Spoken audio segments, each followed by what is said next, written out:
అవునండి, నేనే నేనే నేనే దేవుని మాట వినలేకపోతున్నా, నేనే దేవుని చెప్పినట్లుగా నడవలేకపోయాను, దేవుని మాట తిరస్కరించాను. ఇదిగో నన్ను ఎత్తి పడేయండి, మీకు సమాధానం దొరుకుతుంది. గమనించండి, ఎప్పుడైతే యోనా ఒప్పుకున్నాడో దేవుడు అతను విడిచిపెట్టాడండి? విడిచిపెట్టాడా? దేవుడు అతన్ని కాపాడాడు, దేవుడు అతన్ని రక్షించాడు, దేవుడు అతన్ని బ్రతికించాడు. మరలా దేవుడు తనను ఒడ్డులో నిలబెట్టాడు, మరలా దేవుని కొరకు బలమైన దైవజనుడిగా వాడుకున్నాడు. కారణం ఒప్పుకోవటం వల్లే కదండి. ఏమండి, ఈ రోజున మన జీవితాలు ప్రకాశించాలంటే, మన బ్రతుకులు వెలగాలంటే, మనము మన జీవితంలో ఒక జయకరమైన జీవితాన్ని జీవించాలంటే మనం ఒప్పుకోవాలండి, ఒప్పుకోవాలి. ఒకవేళ ఈ రోజున నీ మనస్సు ప్రభు ఎదుట ఒప్పింప చేసేది పరిశుద్ధాత్ముడేనండి.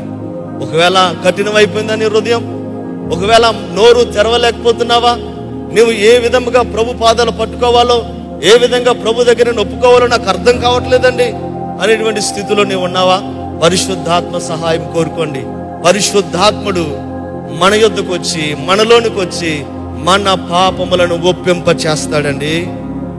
మనకి దేవుని యొక్క కృపను పొందుకునే అవకాశాన్ని మనకి కల్పిస్తాడండి. అందుకనే మనము పరిశుద్ధాత్మ సహాయాన్ని కోరుకుందాం.